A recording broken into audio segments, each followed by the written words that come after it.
live. You guys can catch us. Thank you so much for tuning in. As always, welcome to another episode of Framing New Heights. If you're catching us on the YouTube channel, this is live, unedited, with all the bloopers, with us sometimes going off on tangents. So we are today, Tone, discussing and getting into what I call in the world of emotional learning. I'm your co-host, Michael Hicks. Coach Tone, what do you got for him today? Well, just to sum it up easily, emotional intelligence. Boom. Developing that emotional IQ, which is sometimes unfamiliar territory. Yeah, and I think emotional intelligence is we're going to just dive in, and I'm going to get into the definition, what I got, Tone. I'm curious what you have. You probably have something similar.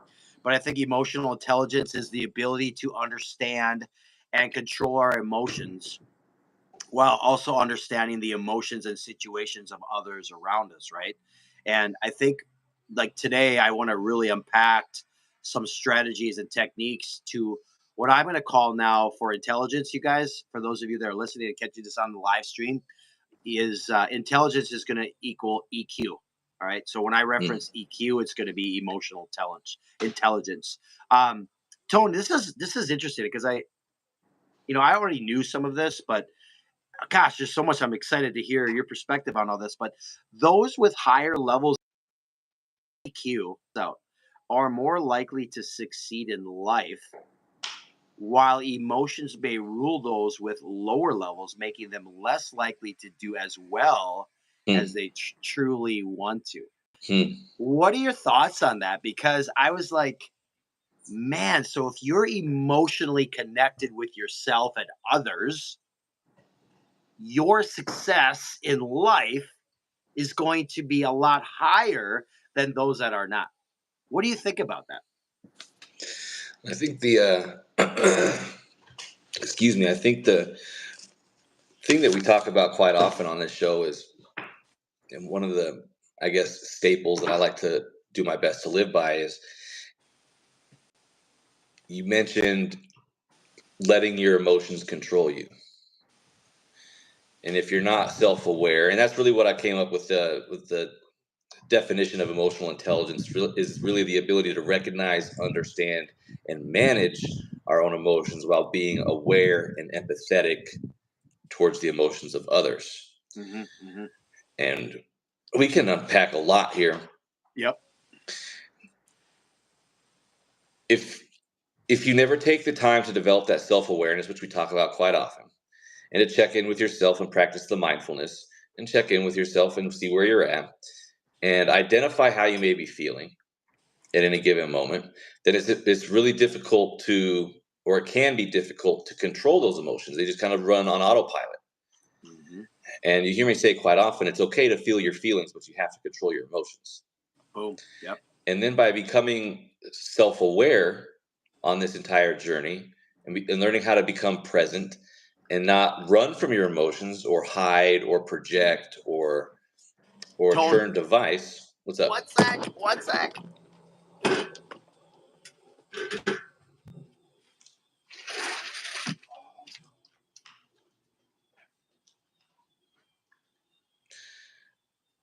We're going to take a break for this here moment, while apparently my co-host puts out a fire. I don't think it's a real fire, but apparently something's happening. Hopefully it's not burnt. Actually, I think there may have been a fire.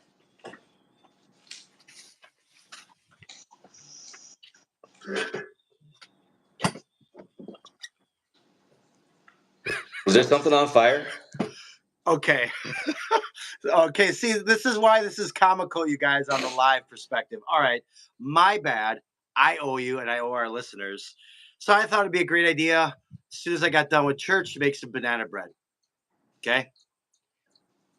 It was in the oven. It might be a little crispy, but I think I made it. I was smelling it as you were talking, and I feel horrible that I interrupted you. So anyway, single dad, church, podcast. Anyway, moving on. Okay, we're back. Whew. Deep breath. See, this is where this stuff happens, you guys, and you got to check your emotions. And I'm going to do some right now with you guys live, okay? Check this breathing technique out. I'm going to do it 2 times. I'm going to breathe in.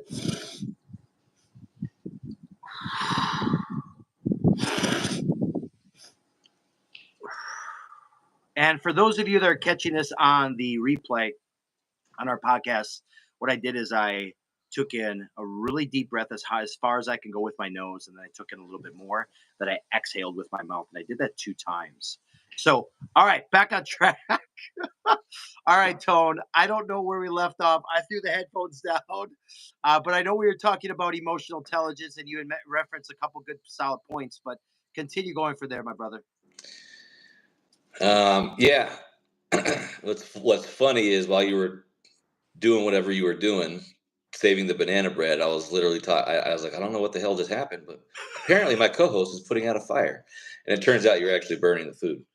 I hope it's not that bad. Might be a little crispy on the edges, but I think I saved it. Well, don't send me a piece. So yeah, not letting your emotions run away with you. I don't even remember where I was at. Well, let me pick you up, because I think so. First of all, I think with emotional intelligence, or EQ, you guys, there are 4 attributes. Don't you alluded to number 1, self-awareness. Number 2 is self-regulation. Mm-hmm. Number 3 is motivation. Mm-hmm. Actually, there's 5. Mm-hmm. Empathy. Mm-hmm. And then the big thing is social skills. Yeah. Social skills, right? Yeah. What would you add any more to that, Tone? What do you think? I mean, I think that's a pretty good summation of it. And when you do all these things, you can tell through self-awareness, through self-regulation. I'm not quite sure exactly how motivation plays into it, but when you do the first 2, then you have your ability to empathize with people increases, which increases your social skills, right? So to me, they're all like a causation, one to the next. Mm-hmm. And then, of course, like you had mentioned, all of those things, especially the end result of having a higher developed social skill, of course, is going to lead to more overall success, because your ability to relate and connect with people, especially if you're in a sales role or a leadership role, those things are going to pay huge dividends.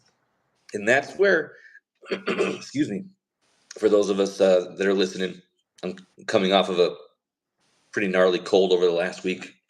Came out of nowhere, but so I'm still dealing with a little bit of that. So excuse me on the mic. But it's the first place that I actually heard or became more aware of the term or the concept of emotional awareness and emotional intelligence was when I had joined my first sales team, and that's what my manager had brought up to me. He said he was talking to me. He's just checking in with me. We ended up being friends for a while, and he says, "I can't lead Tony unless I know how Tony is." He's like, if you're having something that's going on outside of work that's impacting your work here, he says, it helps to know about that so that I can check in and make sure Tony's good, so we can be good here too. And I wouldn't be a good leader if I just dismissed you as a person. Yep. And what you have going on in your life for the sake of sales numbers and all that different type of stuff. Nice. So I thought that was really cool. I respected the hell out of that. Yeah, it's a strong leader. Mm-hmm. And so you can see when your people are off, or when you see they're having a good day, so you have a bad day, whatever the case is, or you have a significant other who you're able to read, and you can check in and understand when they're having a good, where they're at. Yep. And it's challenging to do that if you aren't able to do that for yourself. And I think the big question, and I love what you said, Tone, because I think the big question we have to ask ourselves and our listeners is, are you at the mercy of your emotions? Because here's the deal, you guys. Everybody has emotion. It's actually it's part of being human. But emotions don't rule everyone daily. Those with more control over their feelings and reactions to others' emotions generally have a higher level of EQ. Now, here's the thing though, as humans, we struggle with emotions. This is because, and I'm going to get into some science stuff here, Tone, but this is because the brain must pay serious attention to them before reason and logic sets in. A neurological process backs this thing up. So every sensory piece of information you absorb, like be it a smell, that's the banana bread, a taste, a sound, it travels to your brain via various electric signals, right? So these signals then pass through cells and the spinal cord before reaching our brain. So, but here's the deal. However, to make sense of these signals, your brain needs to reach the front part of the brain. So to do that, they need to make their way through the limbic system, which you talk about reference often, Tony. This system handles emotions, and so when you see and hear something, you jump to conclusions and you feel a certain way before logic sets in shortly afterward. Here's the thing. This process is the electrical signal passing through the limbic system, producing the emotion before finally arriving at the sensible part of the brain where the sense and reason part prevail. So you have more control over this than you actually think, you guys, because the limbic system is first of all rational. It's the front part of your brain. But if you Mhm. work together and then you have a higher EQ, the more in tune you are with each other, then the lower your EQ is, the less likely you're able to understand what others do as well. So I love what you said about your prior business or boss for that matter, because literally that's like there's a study, Tone, and I'm curious on what you got to say about this, but the two psychologists in America, I think it was Bradbury and Greaves, they tested over 500,000 people to identify which role emotions play in their everyday lives. Mm. So, from the survey, only 36% of people could point out their emotions in the heat of the moment. Like, for instance, if you notice you are in rage, all right, you might not instantly realize that you're actually angry and full of anger. And then as a result, more likely to react to irrational stuff at that particular moment. Mhm. Here's the actual key, Tone. The key point for our listeners out there: EQ is also about recognizing not only about our emotions, but the emotions as well. And here's the why. Because I always talk about this in my reels, and we talk about knowing our why and things of that nature. I'm going to tell you why. Our EQ can increase the quality of our relationships. It can also help you avoid mistakes by making better, stronger decisions, thus increasing your quality of life overall. What do you think, Tom? Mhm. Well, what comes to mind is just to basically sum it up is it's the difference between reacting and responding. Boom. Yep. When you're at the mercy of your emotions, you tend to react out of emotion. When you're able to identify this, simmer down, let your logic take back over, then you're able to respond. And when you do that,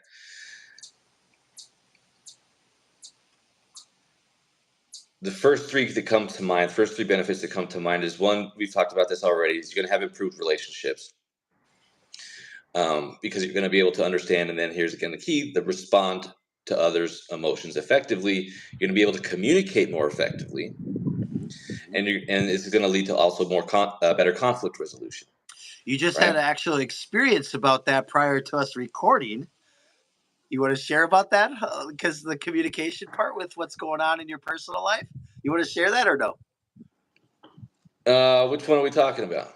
Well, you talked about the communication aspect, how you Mm-hmm. didn't talk to someone for 2 days and then they came back and they talked to you. I Oh think yeah, you know what I'm saying? yeah, I think that fits in well. yeah, absolutely. So, and I should actually rewind the clock a little bit to a few days prior. Because all right, so for our listeners out there, I've been seeing somebody new over the past couple of months, and So happy for him, you guys. I, This guy's a catch. Anyway, go on. I appreciate that, man. So she ended up running late to a date, right? And she let me know early. Okay. And we didn't have reservations or anything like that. I've had bad experiences in relationships in the past, where running late was an issue. And for me, time is important. And we talked about this, I think, when we first met. And for no reason at all, that hit a button for me when she was telling me she was going to be about a half hour late. Mm. And that hit a button for me. Okay. But I had to sit. Well, I didn't have to sit. I intentionally gathered my thoughts, and I kind of ran through. I was like, why is that bugging me? She's running a half hour late. There could be a million different reasons why. And it has nothing to do with me, whatever the case is. But I ended up just letting her know that later that night. I was like, hey, this is totally not a big deal, and there's no problem. But I just want to let you know that hit a button for me earlier, and I'm not sure why. But I just expressed that. I love it. You know, Yes. and I was like, there's nothing for me to be upset about, whatever it is. But it came down to this. I was like, it would be really helpful for me if you provided some context, because the way it was messaged was going to be, looks like 5:30, LOL. Yep. Not a lot of context. And I just Yep. communicated to her. I was like, look, it would be really helpful for me if there was just some context to it, because I've had experiences in the past where it's 5 minutes late, then it's a half an hour late, then it's 2 hours late, and then it just kind of snowballs, right? And I've been in unhealthy relationships where I sucked at setting boundaries, where my partners also weren't the best at setting boundaries, and so just I think even though here's another thing with emotional intelligence, even when you process through your emotions, these things have to be expressed somehow. That you can't sit on them. Yep. And that's the main reason why I communicated this, because if there was no issue, sure, there's no reason to get upset. It turns out like her hair appointment was like 3.5 hours freaking long. She's getting her hair cut or whatever. And traffic was crazy on Friday. So things, external circumstances happen that just caused a delay, right? Yep. And so when we were able to talk about it and share this experience, right? Just the simple fact that it hit a button for me, even though I was able to work through it and just let it be known that there's not even an issue, I still had to get that out on the table and say, this happened. Because what happens if we sit on these things, they fester. You can lose confidence, you can lose courage, because you're not expressing your true authentic self, or as my good friend Mike likes to say, being vulnerable. Right? And these things can start showing up in other aspects too. Passive aggressiveness, you might bicker, whatever the case is. And when you're able to share your hot buttons or your trigger points, whatever the case is, and you're able to communicate in a calm, loving manner about, hey, this is just what happened. Nothing for you to fix, nothing that we need to analyze or go over about. I just want to tell you that this is what happened. You allow the other person to also feel safe and comfortable with sharing when they have experiences as well too, because they know how you communicate, and that's to me that's a point of leadership. Yep. And I was just going to say, just from that story in itself, Tone, and that's why I alluded to a motivation. When you're able to share those things and give those things, you have a sense of accomplishment. You feel a little bit more motivated. So that's why I use, because you're like, I'm not sure about the motivation. You just spoke about it articulately, and I appreciate you bringing it back, because that's the reason why. I want to go in on this. Go ahead, Tone. Go ahead. Yeah, just real quick before we move on. And so we can talk about the motivation. Just as if you are to sit on things and not express yourself and not be authentic and not be real and not be transparent, not trust your partner enough, you close doors. But when you are able to do these things, you build a little bit more courage, you build a little bit more confidence in yourself, because I think one of the reasons why we tend to, as humans, sit on things and not share ourselves is because, or not express ourselves, not just emotionally, but even if we're afraid of getting on stage or taking a new endeavor or a new business venture or a new task or project or whatever, we're afraid of oftentimes putting ourselves out there. It is just that fear of rejection. We don't know how the other person is going to respond. And that fear can hold us back from expressing ourselves authentically in any regard. And in this case, of course, we're talking about communication in intimate relationships, friendships, whatever, it doesn't matter. Yeah, and well, we can even talk about work performance for a Yeah. second, Tone, because check this out. Here's a crazy statistic, you guys. Higher IQ individuals, humans, have improved work performance. Here's what this means. It means that they have higher earnings in their lifetime. This improvement could equate to about an average of $29,000 extra Mhm. over a lifetime with someone that even compared to someone who doesn't have a lower level of EQ. So think about that for a second as well. Just being aware and but Tony, I'm going to break down. So there are four main EQ, what I call competencies. Okay, so let me break them down here really quick, and then they kind of fall into two main categories of personal and social. So the main competencies are, and we alluded to some of this already. It's personal self awareness. The second one is personal self management. The Mhm. third one is social awareness, and four, social relationship management. We've kind of dove into some of these, but just kind of blanket. But when we focus on these four main competencies, you guys, you can further reach the effects of your increased EQ. And then what this does, it increases means redefining our focus. This then improves, guess what? Coach Tone talked about our friendships, romantic relationships, working relationships with your colleagues, your career, and then that you take significant leaps and bounds from that moment. There would also be improvements in the way you feel about yourself, so intrinsically, right? And then you have overall self more confidence levels. And this is your ability then to deal in situations that arise more healthily and rationally. And now, here, let me say this, the most basic way to say this is you learn through repetition, y'all.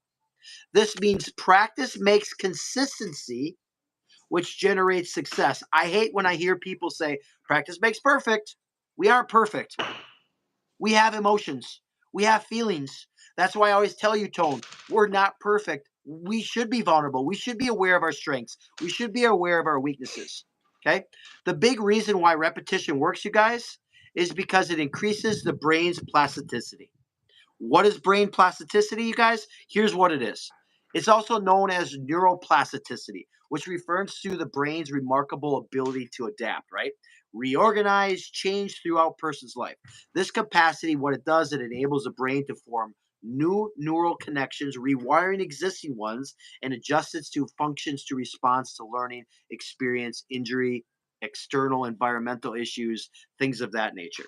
The key concept in understanding the brain's dynamic and adaptability nature. Does it make sense? So, Tone, I want to go into self management. Okay. I got a few strategies to help everybody with self management skills. So, I did this earlier. This is just perfect. When I had I had to run in the house midway, well, not midway, almost beginning of our podcast. Breathing, you guys. You got to focus on your breathing. When you feel stressed or under pressure, it'll calm you down and it'll avoid you saying or doing things that you may later regret. And even if you got to take a moment to count to 10, that helps. Make a list that pit emotions and reasons against each other. It will put you in a situation into perspective and help you make better decisions. And here's another point. Any goals you have, make them public so that you're far more likely to act on them positively. Coach Tone was in a funk probably about 2, 3 months ago. He posted all of his content on his socials. Here's where I'm at, which he's better than 95% of them already when he felt low, but he's making progress with that. And then understand the importance of sleep, you guys. I'm a big one on this. Ensure that you get enough sleep every night, you guys, because this will adopt the rational mind so that you're not acting so emotionally. And then develop positive attitude in life to help you manage your better emotions. Smile, laugh as much as possible. I laugh at myself very, very often. And I want to just say this, Tone, before I turn it over to you. Learn how to curb overthinking and negative self-talk. This is huge.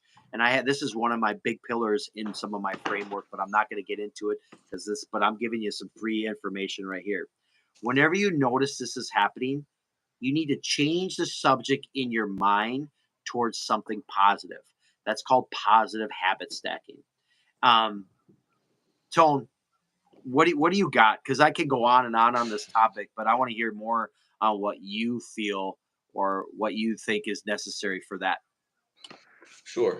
Um, I got a couple of my go-tos that I practice and that I also guide other people as well in regards to maintaining your center. And I think that's one of the biggest terms from the masculine development side of things is maintaining your center, maintaining your frame, and not getting too off keel one way or the other. And you could also use the term remaining stoic in some Mhm. situations as well too. What comes to mind currently as I was listening to you is being decisive. And you've heard me say that action rids fear, action rids anxiety. And the thing is, when we don't act quickly, I'm reminded of a book called The 5 Second Rule by Mel Robbins. Mhm. And whenever you're faced with a decision, give yourself a 5 second count and then act immediately. Because what happens is if we sit on information too long, what happens is we start letting fear, doubt, and indecision rule our lives, Mhm. and we become a slave to that fear and that doubt and that indecision, right? We fail to act. We become uncertain. So I'm also reminded before I move on, that 5 second rule, it prevents that, like what you had mentioned, that thought or that decision from moving from the front of your brain to the side to the different part of your brain, and we interrupt that thought process, and we're just able to act and decide immediately. And I'm reminded on this train of thought of a quote from Napoleon Hill from Think and Grow Rich: "Successful people make decisions quickly, as soon as all the facts are available, and change them very slowly, if ever. Unsuccessful people make decisions very slowly and change them often and quickly." Mm. And what that when you start changing your mind this way, that way, you're unstable, you're uncertain, you're at the mercy of your emotions because you're succumbing to that fear, doubt, and indecision. Now, moving away from before I move away from the decisiveness factor, when you're unstable, when you're uncertain, and when you're wishy-washy on your decisions, one, so underlying consequences of that can be that you break rapport with yourself, you Mhm. you harm your own trust in yourself, Mm. you don't build the confidence and the courage to maintain a certain trajectory or be resolute in your decision making. And also, two, you undercut others' ability to trust you too. Oh, yep, yep, yep. Because your word, and I'm not talking necessarily about breaking promises and going back on your word to people. That's not necessarily what I'm making. But what I'm saying is, if you say you're going to do something, and then tomorrow it's another thing, and then and then the next day it's another thing, or the next week it's this, and then it's that, then people really don't know what the hell you're up to, what you're doing. Mm. How can they really trust you on what you're saying? It's almost like, yeah, okay, we'll see what happens next week. Stay tuned. So, you know, weigh your facts and weigh your information appropriately, and then decide and act and stay the course. Now, there's a caveat to this. Going back to our high performance habits, they've also found that high performers will quit a job or an endeavor as soon as they decide that it's not for them. As soon Mm. as they have the information that says, this isn't for me, this isn't the right fit, they don't waste time in endeavors that are not the right one for them. So there's some different things you can look at. I don't want to go down the rabbit hole on that too much, but I want to bring it back home because I'm getting off the beaten path a little bit. But when we're talking about emotional self-regulation, right? This is my framework for that. You've heard me talk about this before. Oftentimes we identify with our feeling state. I'm angry. I'm this. I'm that. I'm whatever the case may be.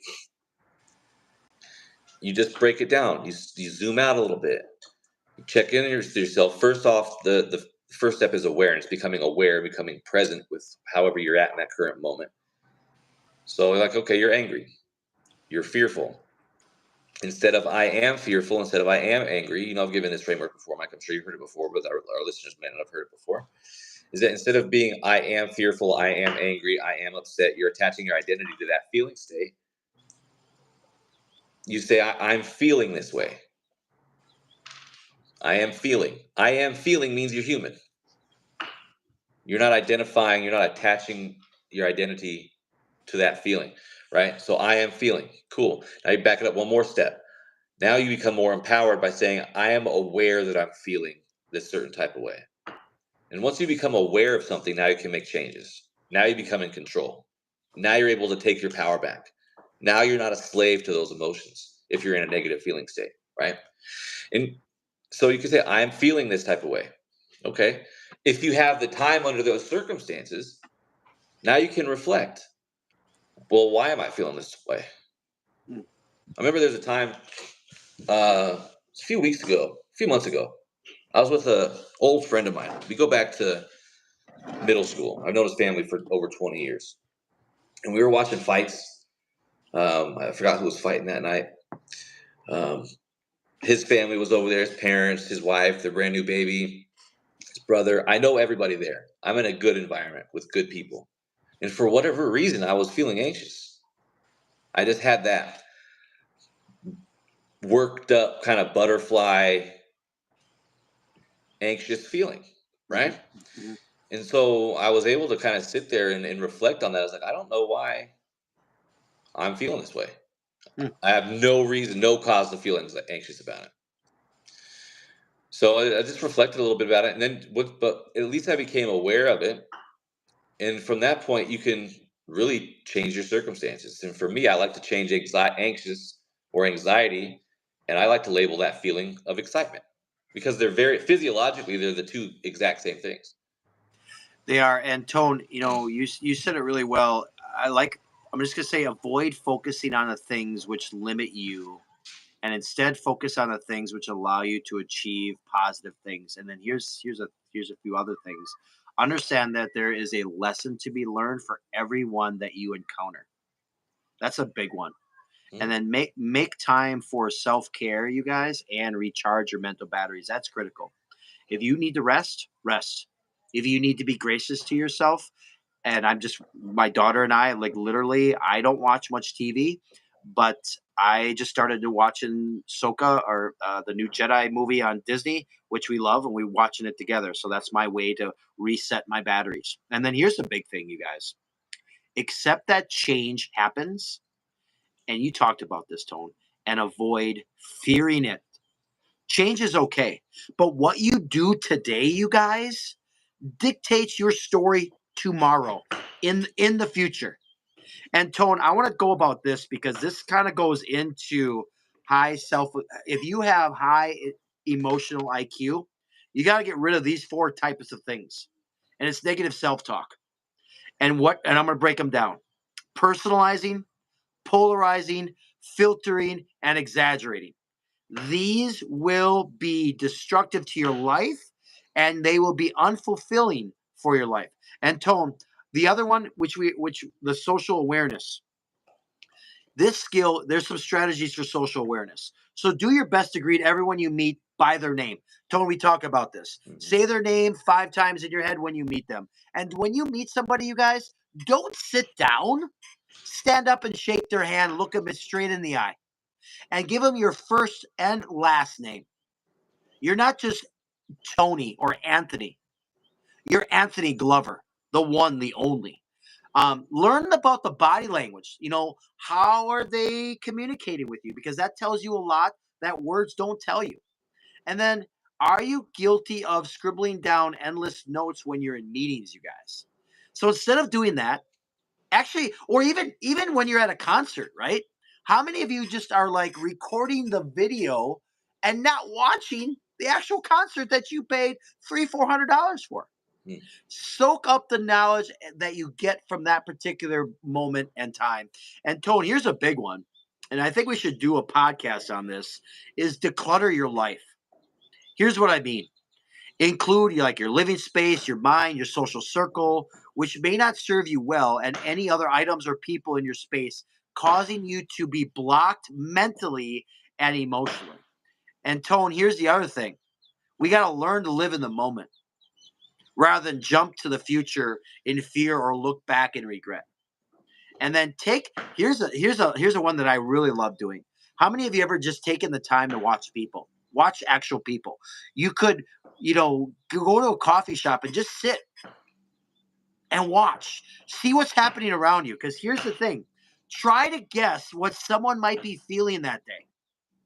Or just practice reading their body language. Oh, they seem very uptight today. They seem very sad today. Because I think if you can truly begin to walk a mile in someone else's shoes, you'll begin to have a higher level of EQ, which means that you'll have a higher level of empathy. Hmm. And try to get the full picture every time rather than just the tidbits of information that you learn and feel. And then I'm going to say this last piece here, Tone, before I give you a crazy statistic here. But practice the art of really listening. And I know, Tone, you as a coach and me as a coach, we really listen to our clients because unfortunately, most of us don't listen. What we do is we just hear. Here's a scary statistic, Stone. And I'm not saying this to badmouth marriages or anything like that, but here's a crazy statistic. Almost 50% of marriages in the United States are likely to end in separation or divorce. However, if you increase your IQ, it could help you sidestep all that trouble. What do you think, Tone?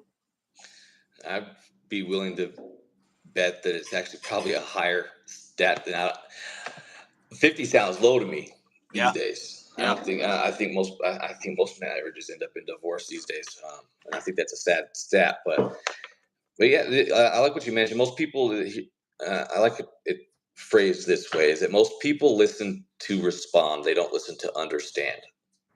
Mm-hmm. So listen to actually understand your counterpart, whoever it is that you might be sitting across from, right? And the main point that I think, well, at least I heard from this as I was listening to you, is just just be present. Mm-hmm. You mentioned that when you're talking about being at your sporting events, or when you're with your kid or your partner or your friends, whatever you end up having to do. Like you said, you're not escaping through your cell phone, or you're not just lost and wrapped up in your own thoughts. And that's what I think a lot of us tend to do is we're just not present. Be where your feet are Mm-hmm. and enjoy the moment. And then also too, that comes back to being present with your own thoughts and your own emotions as well too. That's part of the EQ, is being able to be present with that.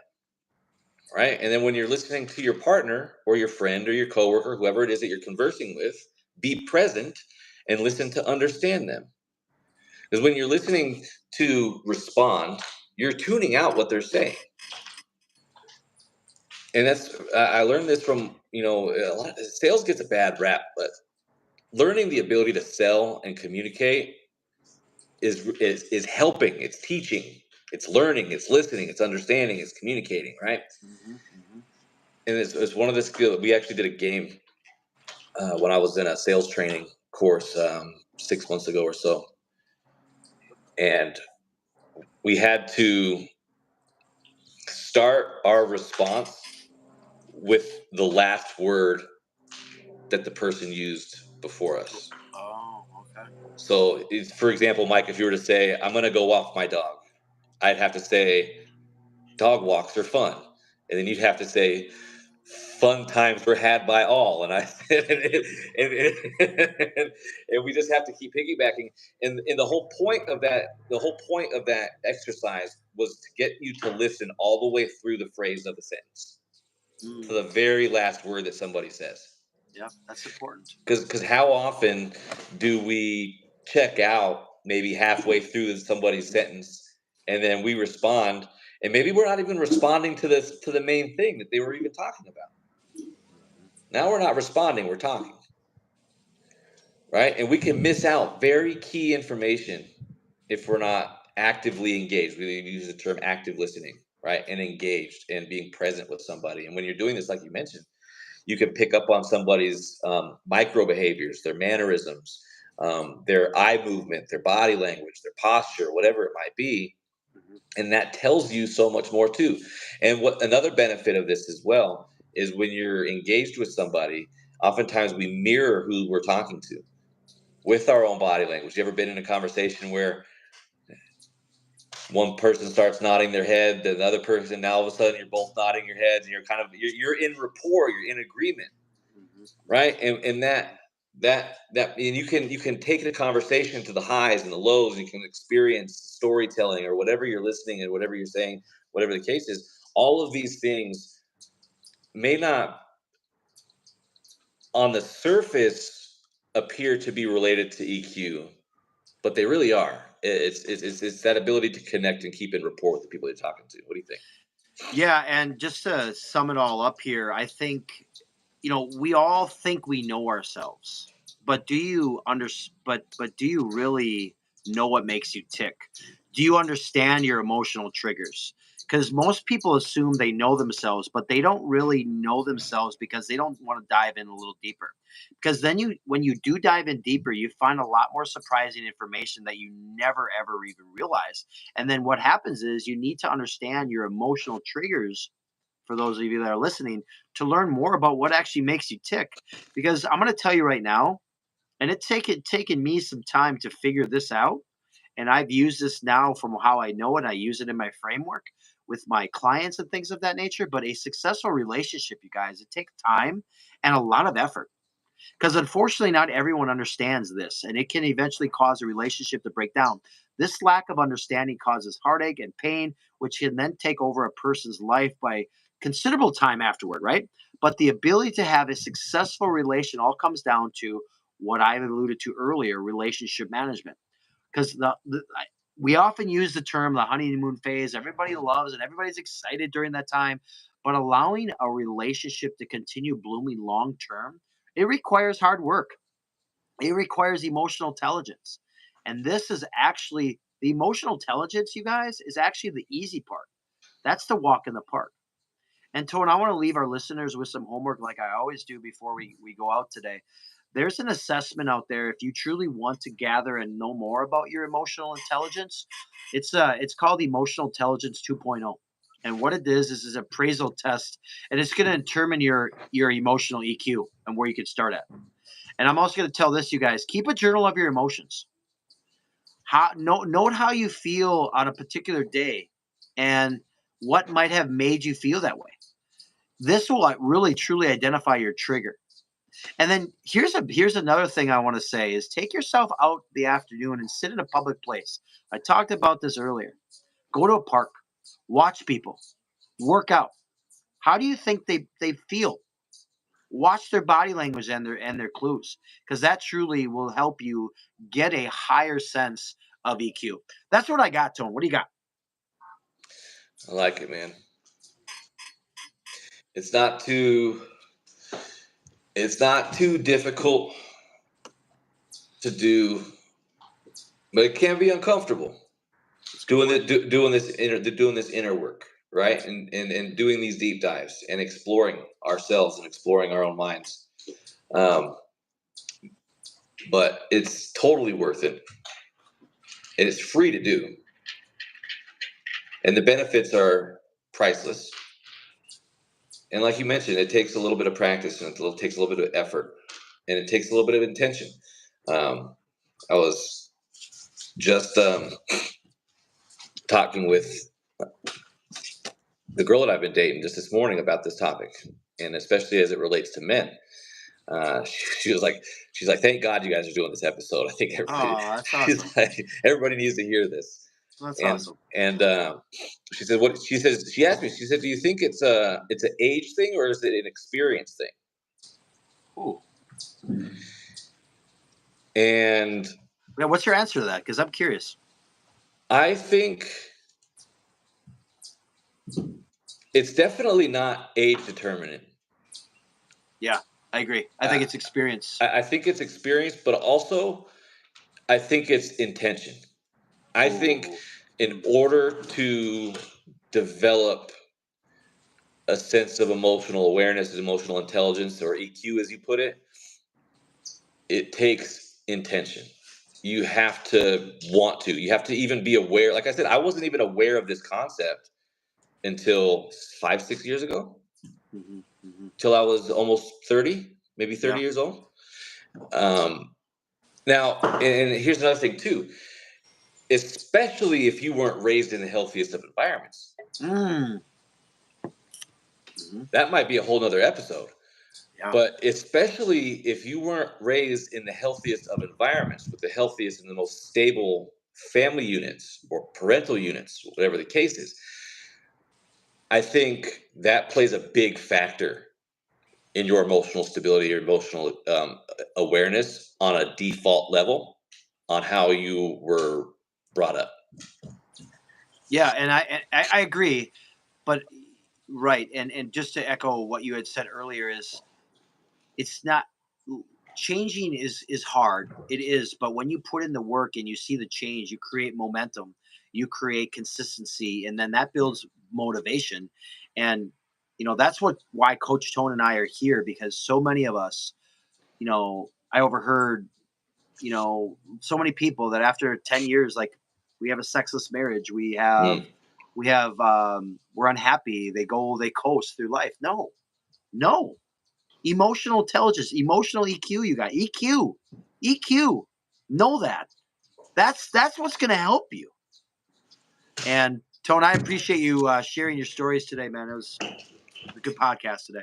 Yeah, no doubt. Agreed. I All appreciate you right. as always, man. Hey, everybody, stay tuned next week, because guess what? We are coming up on our 1 year anniversary. Tone and I are probably not going to have any script. We're going to talk about what went well, what didn't, what kind of feedback we've gotten from our listeners. I'm excited for you guys to tune in for that. Well, actually, that'll be in 2-3 weeks. We'll drop that episode. But again, you can always catch us live on the YouTube channel. Tone, what you got? I'm looking forward to it, man. The journey so far. Absolutely. I love it. As always, 1% better in mind, body, and soul. And everybody, Stay stay flat.